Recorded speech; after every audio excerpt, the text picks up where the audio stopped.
In this webinar, 3 real-world case studies in AML, ALL, and non-Hodgkin's lymphoma will be presented as a tumor board, and treatment options will be identified using the QCI Interpret platform. The clinical decision support utility of the platform will be demonstrated by identifying FDA-approved therapy, off-label therapy, and clinical trials based on the molecular profile of the patient. Before we start our session, I just want to make sure that everyone can see Dr. Duchenne's screen and that you can hear us. If you can see the screen and hear us, please feel free to send us a message in the chat, or if you can't, please feel free to send us a message in the chat and I will try to help you troubleshoot via the chat mechanism in the control panel. Questions will be taken at the end of the webinar for as long as time permits. Please submit your questions throughout the webinar and through the control panel through the questions pane. All questions not answered during this webinar will be followed up via email throughout the next week. Our speakers today are Dr. Julie Duchenne, who's a manager in the Advanced Genomics Integrated Solutions team, and Dr. Dilhan Wiratne, who's a senior scientist in our Advanced Genomics support team. And without further ado, Dr. Duchenne, please feel free to start. Thank you, Christy. And welcome everyone to this webinar this afternoon. So Dr. Wiratne and I, our variant scientists, have worked together in building this presentation, which we hope will illustrate how clinical decision support solution, such as the QIAGEN platform, allow laboratory to address challenge in genomics. So without further notice, let's get started. So during this webinar, divided my presentation in a few different sections. As you know, advancing NGS has presented unique opportunity in precision medicine. So this webinar, we will use different hematological examples to illustrate this. In the platform we will use, to that extent, will be the QIAGEN Clinical Insight Interpret. It is a web-based application for the annotation, classification, and reporting of actionable variant from NGS data in clinical genomics laboratory. So the first section of my presentation will be essentially to discuss about that QCI platform and what is the underneath information that you have behind that platform. And then after that, I will discuss some key facts around hematological disease and disorder and phenotype. And then we will go through each of the case study. The first case study I will present today is an AML case study. The second case study will be a pediatric ALL, and then we will conclude with a non-angiogenic lymphoma example. And then I will wrap up with a summary. In order to allow everyone and every background people to understand, I will present throughout the presentation a few different facts on, on AML, on pediatric ALL, and so forth, to get people situated a little bit about the disease area if these are not your disease area of interest. The main learning objective of this webinar will be to essentially highlight you the utility of the QCI Interpret by identifying molecular alteration, highlight a different treatment and potential clinical trial, a clinical laboratory, and the physician team can use when assessing different tests by looking into the decision support functionality of this interface. And then to some extent also demonstrate to you the richness of the QIAGEN knowledge base and how it's used. But before going there, I really need to make a note with regards to the intended use statement of the product that we will, the platform that we will present today. So QIAGEN Clinical Insight, or QCI, is an evidence-based decision support software that is intended as an aid of the interpretation of the variant observed in genomics next-generation sequencing data. It is not intended as a tool by a physician, nor to be used as a substitute for professional healthcare advice. That said, though, it is a tool that will allow, when you think about clinical genomic testing, there is many different challenges. And I hope that you will gain from my presentation today that the tool that I will present today is really helping you addressing these challenges. So what are they? What are the challenges of the clinical genomic testing lab? First of all, if you think about being able to provide information, clinical genomics information, things such as the scalability and the accuracy of the interpretation and the reporting are really important. So for any laboratory that are doing clinical genomic testing, not just in oncology for that matters, you know, the scalability of the platform, so allowing large volume of sample, as well as the interpretation, so making sure that you have the best accurate interpretation that can be done at a given time for which you're seeing the sample, as well as the reporting capability is crucial. Another crucial information and challenge is the fact that laboratory needs to mitigate the risk. So when platform are used, when you're choosing and bringing a platform in the lab, you want to make sure that that platform can sustain the different expansion of this menu that the laboratory will have. Thirdly, you know, as you go in the clinical lab and you are trying to implement new tests and so forth, the continuous improvement, you know, allowing you to be more efficient, allowing you to be more fast into turnaround time, and keeping your costs down is really important. So platform like QCI will allow you to address those needs, as well as providing you deep, rich information that allow you to continuously learning about the different tests that you're doing and the clinical finding that are relevant. So you don't need to redo again and again and again and again the same database fallout. You can really have all the information at your fingertip. So that said, QIAGEN has a lot of portfolio throughout this bioinformatics division that will address different needs throughout the continuum of clinical service lab. So what we will be focusing today is really about this part of the segment, which is about QCI for oncology, so production testing for laboratory that essentially are testing in the production level all the different labs. So there is other type of software that we have to address the different needs, but really today we will focus on the need of the clinical lab that are doing high volume testing of sample. So, but before diving into that, the case study, and before diving into what is QCI at large, what is important to realize that the clinical decision support tool are good only if they are accurate. A strong foundation containing a lot of evidences that can provide the laboratory to make the best decision.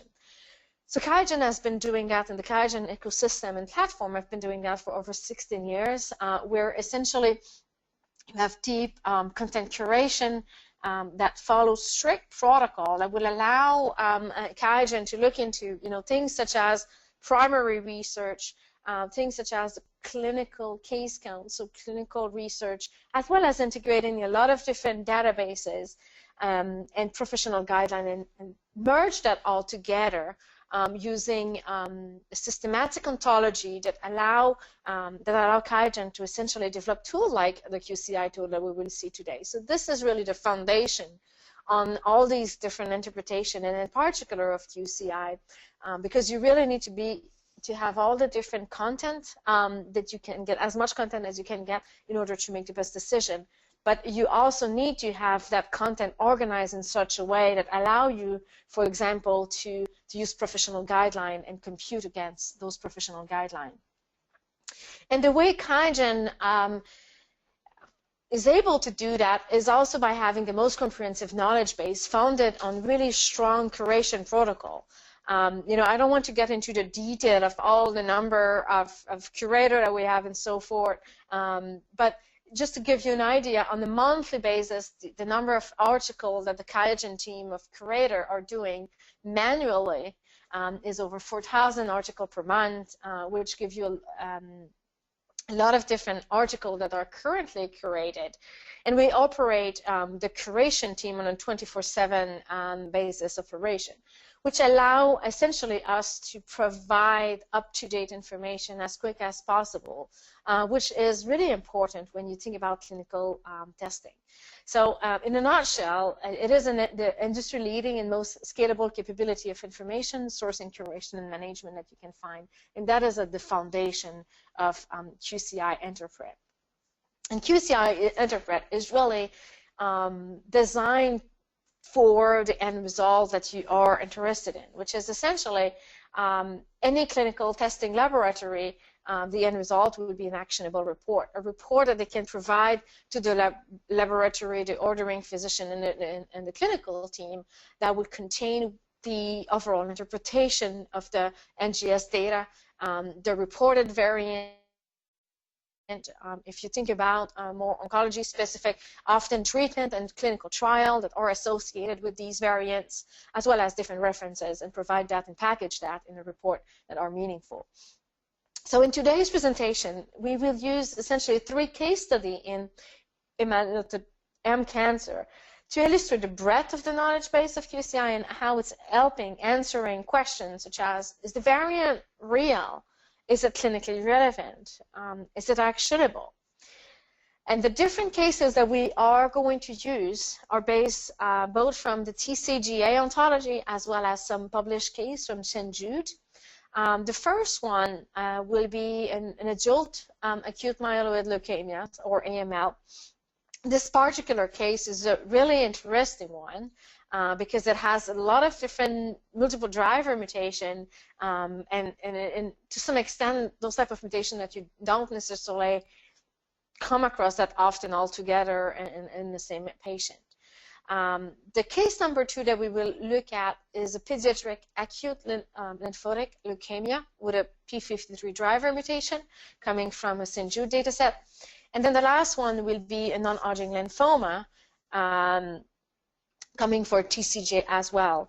And the reason we have selected that is it's currently commonly perceived that treatment strategy for a hematological tumor is restricted to chemotherapy regimen, stem cells, transplant, and some immunotherapy. So what we're really trying to achieve in this case study is to show you that the molecular profiling can serve to identify variant of theranostic significance, often with different options that the clinical team and physician team can really take a look at with regards to either treatment or clinical trial and that sort of thing. So before diving into the first case, let's talk a tiny bit about hematology, just for some of you that may be less familiar with this. So if you think about leukemia, for example, there's a lot of different types of leukemia. The main 4 are AML, CML, acute lymphotic leukemia, ALL, and CLL. The acute stands for fast-growing leukemia. So these are typically more immature blood cells, and they will grow fast compared to the chronic. The chronic leukemia or more slow-growing leukemia, they are typically more toward mature cells compared to the acute leukemia.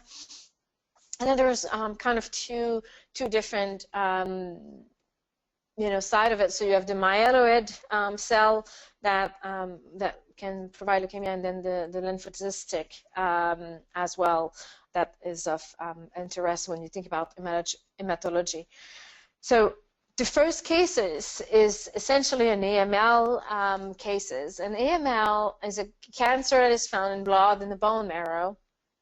The risk factor are many, so it can be from smoking, for chemical exposure, different blood disorder that a patient can have, and so forth.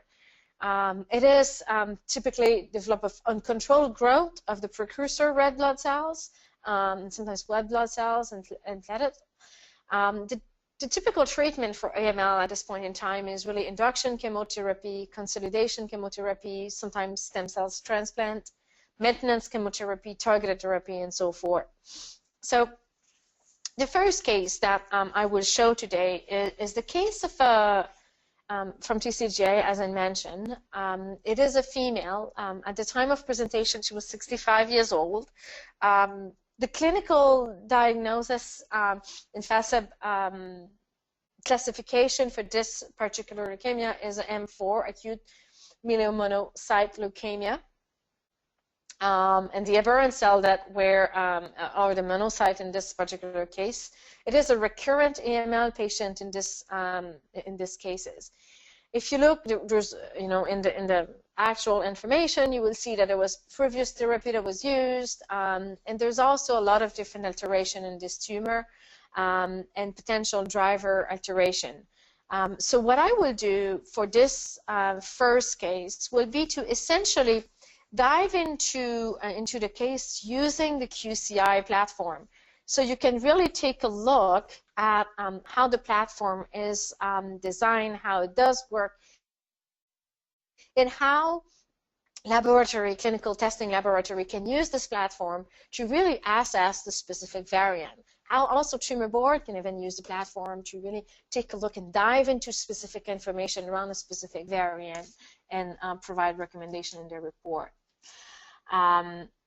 So if I launch, and I already launched the interface here, what you can see is a cloud-based solution. So essentially, laboratory will submit, and there's a variety of different submission way to this interface. It could be manual, meaning that that the end user will essentially upload manually a specific sample into the system one by one, entering the metadata corresponding to the sample. It could also be for batch and high throughput lab submitted electronically using different API, secure API that will allow transfer of the variant call file as well as the metadata corresponding to the file into the system, and also using different QIAGEN tool that we have a secondary analysis that's directly into QCI Interpret. But once the submission is made, it's about a few minutes in average for a test to result in what the interface that we are currently seeing here. So as I mentioned, this first case is a very unusual case. There's a multitude of clinical laboratory actionable variant, and usually you don't see these all into one patient. But what we can see by looking at this dashboard view, first of all, is the metadata around this particular sample. So age, gender, ethnicity, and so forth, the diagnosis. Then for color-coded variants. So these are all the different variants. They are color-coded based on the computed classification that the system will automatically do. And that computed classification is also based on the phenotype. So one thing to realize is the computer classification may change whether you enter, for example, AML, or whether you enter CML, or even if you go drastically and you enter breast cancer. So the different variant and how the pathogenicity will play out is really relevant to the phenotype for each of the particular case. You can also see different decoration around each of those variants that pertain to actionability of the given variant. So actionability will mean different things for different people, but essentially, therapy for this cancer, therapy for other cancer, resistance. So sometimes you have variant that will cause resistance to a particular therapy, or whether there is clinical trials that are currently enrolling that are available for a particular case. And this is really to allow you quickly and allow the clinical laboratory, the laboratory director, and the variant scientist team to quickly assess what type of variant there is in this particular cases. So here we have 5 of them. All of them are carrying some level of actionability. And during the presentation, I will dive into FLT3, KET, as well as IDH1.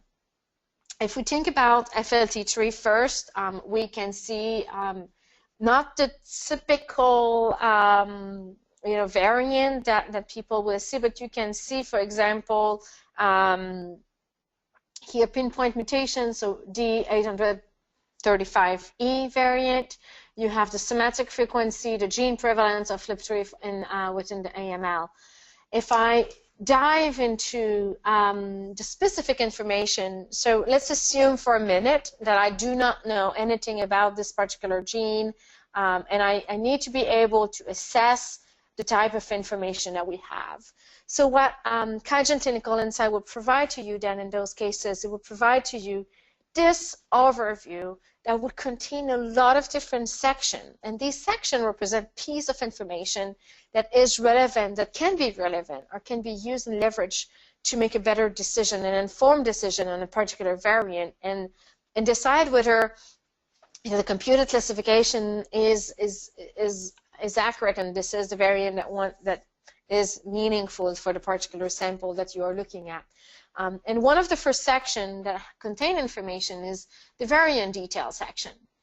The variant detail section will contain things such as, where is this variant, which chromosome, the position. So quite often in laboratory, the laboratory director don't necessarily see all the different steps of a sample. So they don't necessarily know exactly where this is, exon, intronic region, and so forth. So you have that level of detail if it's needed. You also have DB-SNP information and link to different databases. So in the case for which a variant is, or a gene is surprising, for example, or new for a particular phenotype, you have different information here that allow you to see that information. So gene review information and the genetic-owned references that would contain information about essentially what is the gene about, the normal function of the gene, the health condition related to that gene. And this is a link to NIH databases that allow you to see quick information around a specific gene. And you can click, by clicking here, you can quickly dive into this information. A question that is often asked is, where is the particular variant exactly, on which transcript? Is it targeting a particular domain of the protein that is really meaningful for the function of that protein? And this is what we see here when we look into the missense effect on the protein. So we can see that this variant is here where the black line is. It is a missense single nucleotide variation in this particular case. The red tick that we see here are all variant in the knowledge base that are deemed to be pathogenic based on the information. So you are close to some of the known particular FLT3 duplication and so forth in that particular region. You also have the critical domain of the protein, so you know that this variant is in the protein kinase domain of the protein, which provide you some more insight about the specific variant, if it's a variant that you are seeing for the first time. And also, sometimes we'll have different, will be of different interest. And the interface allow you to quickly toggle between the different transcript here by looking into the specific information. So now that we know a little bit more about the gene, we know where the variant is located, what about the main question we were asking, right? Is there any type of treatment information that the clinical laboratory and the laboratory director with this particular case can provide to the team that will help the physician team potentially looking at different other treatment option if that is appropriate. So the treatment information allow the laboratory to do exactly just that. So essentially the treatment information that we have in the system will be divided by the evidence level. So when you think about the evidence level, you think about whether a treatment or a trial based on the different professional guideline or toward the exact variant. So is this, is the information available only, against that exact variant, or whether actually the treatment or the guideline are targeting the gene at large and not no guideline or accurate based on the specific location of variation and so forth. So this is a slide bar, and you will see when I look at a different variant, I will move this around a little bit, but you can essentially toggle back and forth between the specific level of evidences. And likely, there's also the notion of where, what is the guideline about? Is the guideline for a particular cancer or another one? So here you have bone marrow cancer at large here, as well, and or all cancer. So you could even go broader and look at whether there is, you know, in any other cancer treatment available for that to that particular gene and that particular variant. Now, if we scientifically look into a little bit more about the information that we have here, we can see that for this exact variant, there is some treatment that are available here. These are it's not treatment, sorry, it's clinical trial that are potentially available. These are early phase clinical trial. In some cases, the recommendation by the clinical lab and the physician team might be to recommend such type of information, and this is obviously driven by the SOP within the lab. But you can essentially see the type of treatment. These are all clinical trials that are currently enrolling. So as soon as the clinical trial closes, we will update the system pretty quickly to make sure that you don't that a laboratory don't see trials that are irrelevant. And you have information about the different treatment here, the location, the phase, and you can even link into the clinicaltrial.gov and see more information about the specific. So in this particular case, there's, based on Dr. Verethny's assessment, there is 3 specific clinical trials that might be of interest for the clinical team to report based on the SOP in the laboratory. If, sometimes you may be interested or not in reporting treatment, but you may also be interested in answering the question, is there anywhere else where this variant has been seen with that particular phenotype? If I look into ClinVar, is there any submission there?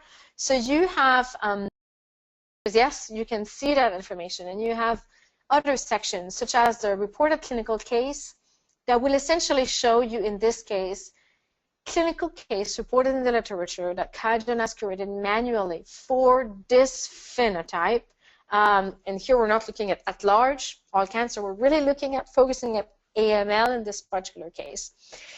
And we're providing you that information both in the diagram view, where you see all the specific information, but also in the bibliography. So I could click on View Bibliography and see where all these information are coming from. But these are published clinical case with AML that pertain to that specific variant in that specific gene. You will notice some different shape here, and it's to quickly give you an idea. It's less relevant here, but if you think about if you're a laboratory that also look into breast cancer, and we actually did that a few weeks ago, and we have that in our broadcast recording page, where you can see sometimes gene where there is going to be somatic information and inherited information, and both might be relevant or not for a particular case. And that's what this diagram means. So if there is published literature that are about inherited in a particular case, you will see a different shape here, so you can quickly assess whether or not this is a case where a variant has been seen in some cases for somatic and seen in some cases for inherited. Likely, you will also see whether there's cases that are non-concordant with the phenotype as well, and they would be marked in red. So that's one piece of information outside of your own laboratory where you can find other cases for this particular variant in this particular phenotype, which is AML in this particular case. In addition to that, we also, as I mentioned earlier, incorporate a lot of the publicly available databases to make sure that you can really see and access all this information all together. And this is what you have here. You have different links for COSMIC, ClinVar, OMIM, even HGMD, depending, when you're in an inherited situation. And like a lot of other blue links into toward the interface, you will see that you can directly open. So you can go and look into the ClinVar information, into the OMIM information, and so forth. So you can really access and see and look into all that information. You may say, hey, I know this variant, I know this gene, I don't need to do that. I'm not saying that you need in the laboratory. This is based on the SOP, obviously, of the laboratory, but when needed, you have all that information at your fingertip to confirm the computed classification and to make a better decision for a specific variant and whether or not the variant needs to be reported and whether or not treatment and trial needs to be reported. And this is what we see here. So currently, this particular variant is tagged as reportable. Dr. Verethny has done that. He also made these 3 clinical trials reportable for that particular gene. And the way I know they are reportable is you can see that they are in blue and there's no red line on top of this. So I do know that these 3 specific clinical trial has been made reportable for that particular gene. So let me take a look at, so this is for FLT3 gene.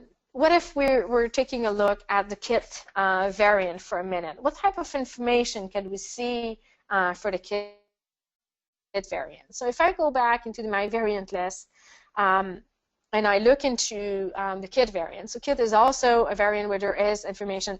This particular one is a D816V variant. So when I click on the particular variant, again, I will also open similar information for the KIT gene.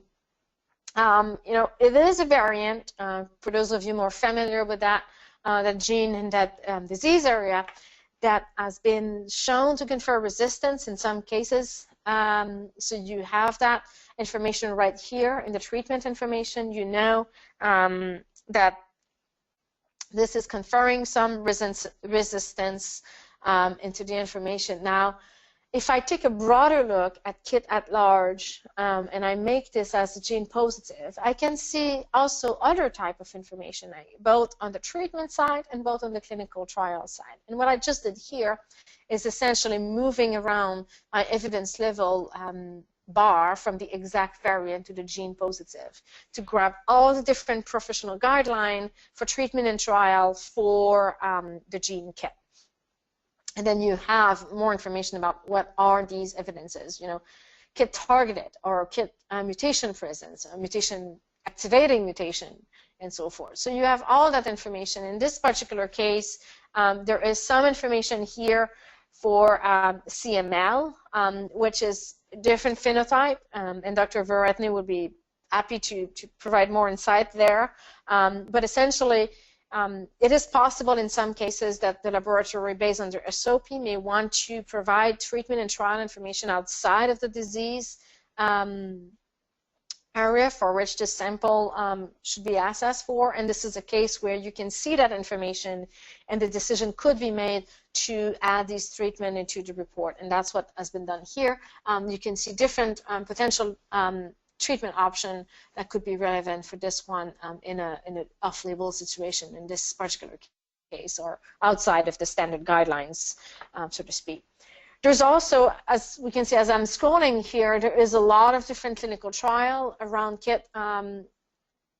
In particular, Dr. Verethny spent some time into looking in all these different trials, and he has identified a few of them that are meaningful. Now, often when you have so many different trials, you may want to do things such as, you know, filtering for the location or even filtering for the different phases which the trial is in. So you can easily filter at your fingertip really quickly for the specific phase and or the specific location in this particular case. So here we can see that Dr. Verethny have recommended one specific clinical trial here. So there's a few option for if we think only about KIT in this particular case.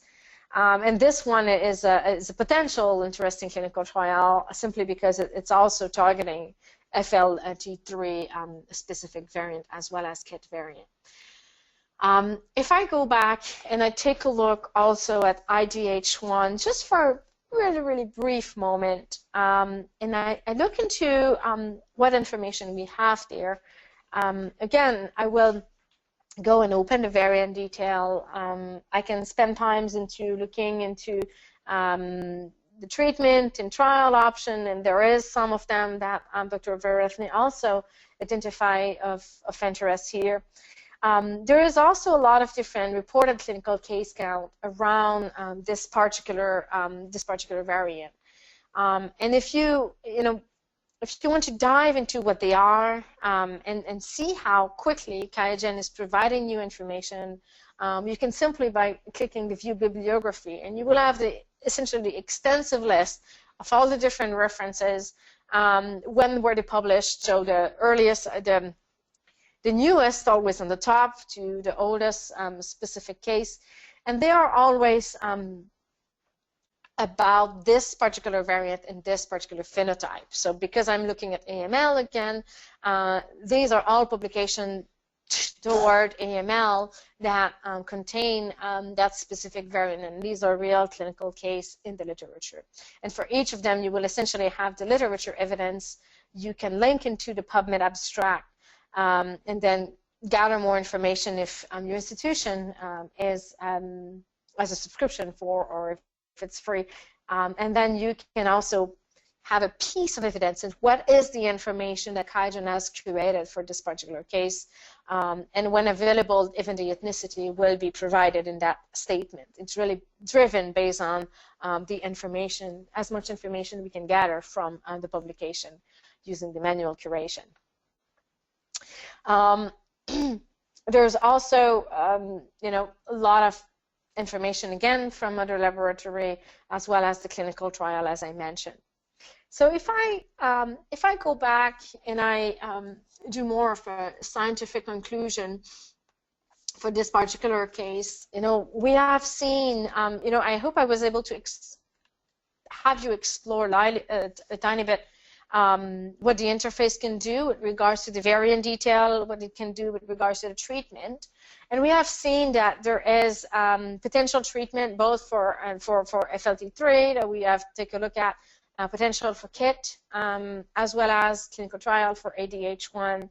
Now, most of the time what the laboratory will want to do is to take that information and package it in a report. And if I can show you that the last section is essentially review in the report section. And this allowed the laboratory director and the personnel in the lab making this test to essentially enter their overall interpretation. So what do they think about the specific cases? Is it positive cases, negative cases? Do they have to omit interpretation and that sort of thing? And they can type in and enter their information. For each of the specific variant that they are deciding to report, and in this particular case, we would be reporting the 5 of them. Then there is interpretation comment that are coming in out of the box, as well as capability to essentially modify these comments. In this particular case, I did add essentially the computed classification information and justification on why this variant is of interest and should be reported out. So this is, again, allow you to essentially save the particular information and generate the report. Similarly, you can do annotate and comment on the different treatment and the different trial. If the user using this interface is allowed to sign out case, they can directly go and sign out a case. Or if it's more variant scientists that take a first stab as assessing the variant, then they can send this to the next level of approval in the laboratory and say, target this as need approval, for example. And then finally, when it's the time to provide the report, QIAGEN is also providing a reporting engine where you can essentially customize the report package, the report, and preview the information that needs to be reported for a particular for the particular test. That is what I had to say about this first case. If we, in the interest of time, what we will do for the last 2 cases, I will go really, really quickly because it's the same idea, it's a similar way where you will essentially assess the information, assess the treatment, the trial information, and all the specific information wants to report out, and then generate the report. And Dr. Verethny already did that. So what we did is essentially more of a slide cartoon for the last 2 cases. So if we think about pediatric ALL, It is also originated from the bone marrow. ALL is the most common pediatric malignancy. 3 out of 4 childhood leukemia are ALL. It's the most frequent cause of death due to cancer before the age of 20. And the standard of care is really around chemotherapy and sometimes cells transplant again. And the genetic cause differ. So there is a lot of gene rearrangement, gene deletion, mutation, amplification, and so on. So a lot of things can go wrong there in the different cells that will cause essentially that disease. So if we take a look at the specific case itself, it is a male of 14 years old at the age of presentation, also from a Caucasian ethnic background. It is from the St. Jude database, the publication in this case. The clinical diagnosis with a B cells acute lymphoid leukemia. There was a lot of different driver mutation, but the most interesting one was really around P53. It's the likely pathogenic driver in this particular tumor. And there's a lot of different information that can be seen. So when you take a look in QCI of the 3 main mutations, so NIF1, TP53, and KMT2D, you can see different colors. So we spend more time into looking into the P53 here, which is a deletion in this particular case, and looking at all the specific treatment information and the specific trial information. And there is, you know, I will not go through all of that because it will be a little bit, but there is a lot of different treatment and trial based on the guideline that could be potential of interest for this particular case. And there is a few of them that are approved for bone marrow that will make sense. So including ofatumumab, alemtuzumab, and so forth, that can be available. So given that specific alteration in that particular case, ovarian scientist has you know, made a recommendation essentially that there's different treatment options that are potentially of interest to report out for this particular case. And this is really, you know, he was able to make that conclusion by really looking into, similar to what we did for the first case, into diving into the information, diving into the different treatment trial, level of evidence and guidelines, and make the best decision possible in this case. So if I switch and I looked into the last case, this one was a lymphoma. We thought it would be interesting to be able to show you the breadth of the different type of indication that QCI can support in addition to solid tumor. And lymphoma, there's 2 different ways where lymphoma can originate from: the lymph node or the lymphatic tissue. There's 2 main types of lymphoma, so Hodgkin lymphoma and non-Hodgkin lymphoma. They typically occur with more aged people, so above the age of 60. There is fast-growing lymphoma, but the prognosis is usually good as well. And if we take a look at this particular case, it was a case of a male of 75 years old at the age of presentation, which was having a clinical diagnosis of diffuse B-cell lymphoma. Interestingly, there was a BRAF variant in this cases. So for those of you also doing solid tumor, you may know BRAF because it's commonly you know, associated with melanoma and a lot of other different solid tumor. But there's also cases where BRAF and this particular variant is to lesser extent, you know, involve also in lymphoma and multiple myeloma.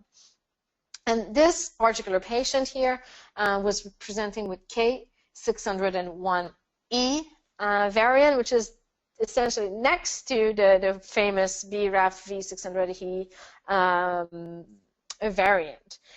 And if we dive into the specific information for that particular, we can see the assessment that is making this particular variant of likely pathogenic importance and significance.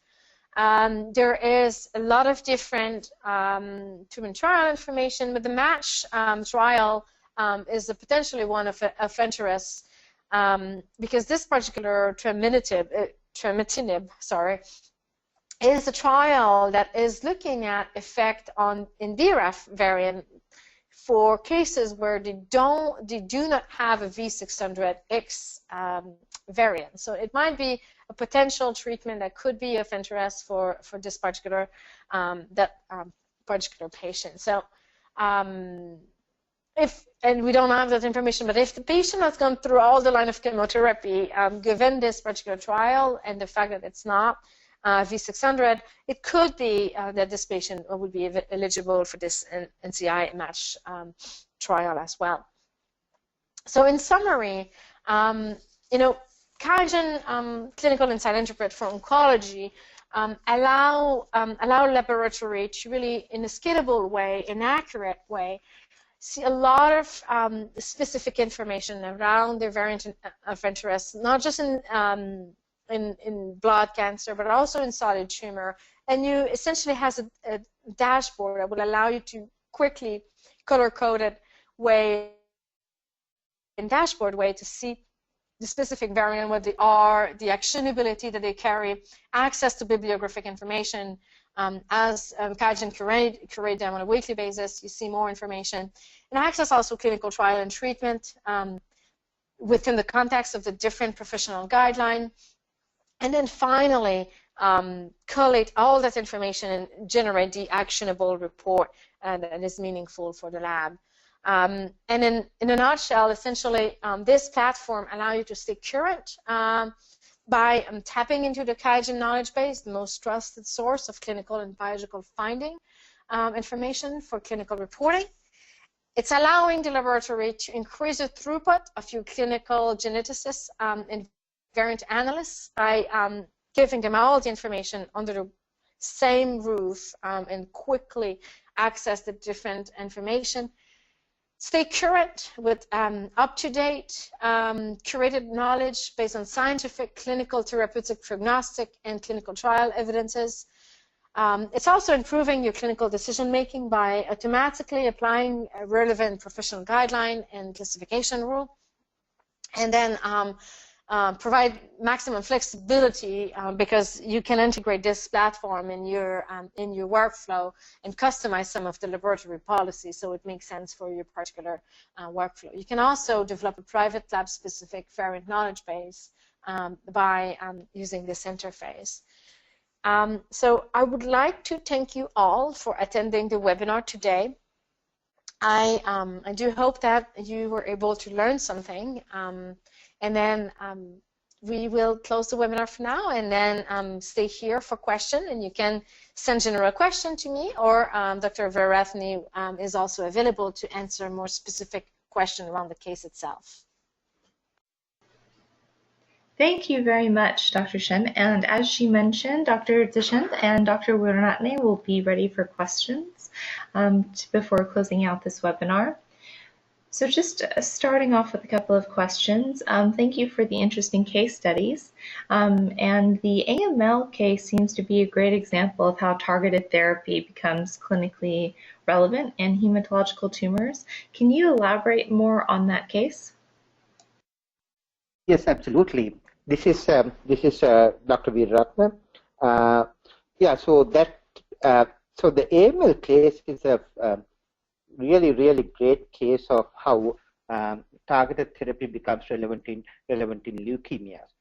So typically, molecular profiling in hematological tumors is associated with finding prognostic markers, but this is a great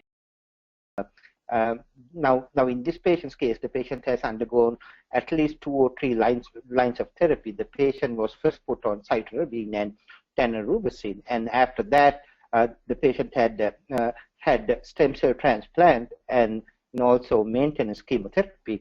But unfortunately for the patient, after a couple lines of chemotherapy, the cancer recurred, and as you know, the prognosis for recurrent AML is not good.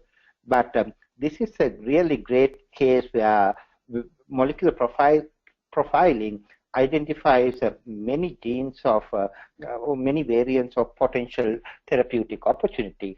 So so for example, the patient had a FLT3 mutation. So as Dr. Deschamps mentioned, the patient is eligible for clinical trials with crenolanib, midostaurin, and sorafenib. Sorafenib is a very good option as a clinical trial because there is a recent phase 3 clinical trial where it's clearly shown that recurrent AML patients with FLT3 mutations respond much better to sorafenib as compared to standard of care chemotherapy. And then, so in addition to the FLT3 mutation, the patient had the very well characterized D816 KIT mutation. So as you know, D816 is resistant to imatinib. But that being said, it has been shown in many clinical many case reports that patients with D816 are sensitive to second generation tyrosine kinases like nilotinib, dasatinib, and ponatinib. So here the patient would have a very clear-cut option of getting off-label dasatinib or nilotinib because those drugs are approved for other cancers. So what the oncologist will probably do in this case is utilize the compelling information that is available in QCI Interpret and write a letter of medical necessity, directly contact the patient's insurance company, get prior authorization, and then prescribe these drugs off label. And there's enough evidence to support such an argument. Alternately, the patient could be enrolled in one of the clinical trials with these tyrosine kinase inhibitors. Now, what I noted was there's a tyrosine kinase clinical trial with an agent called quizartinib. So this is probably a very good clinical trial for this patient because quizartinib directly targets FLT3, and in addition, it targets KIT D816V as well. So this is basically killing two birds with one stone, and that is currently in phase 3 clinical trial. So that's a very good option. And finally, the patient had an IDH1, the very common R132H mutation. So patient is eligible for phase 2 clinical trial. So this is an excellent example of how targeted therapy will provide so many options therapeutically. So in this case, there are two. So the physician would have multiple clinical trial options, multiple off-label drug options. So too many options is a good thing. So the patient is, as a somatic interpretation scientist, when I first saw this case, I was very happy to see that the patient would have had a lot of trials, lot of the treatment options. Thank you very much, Dr. Ranatne. We have another question. How often do you update the content in QCI Interpret? So the primary literature reports and clinical cases are updated weekly. So status of clinical trials and locations are also updated weekly. Typically, the FDA drug labels and clinical guidelines are updated quarterly. But if there is a new drug approval that comes out, for example, the last major drug approval I can remember is the olaratumab for soft tissue sarcoma, which was approved for the first time in end of October, and within a week it was in QCI Interpret. So outside of the typical update cycle, when there is a major revision in NCCN guideline or a FDA approval, we'll do a quick release to incorporate that. Thank you so much. Following up with another question, from a variant scientist / clinical geneticist point of view, how would QCI Interpret help a clinical lab? That's a great question. So most of the time spent by variant scientists is on literature curation and variant interpretation.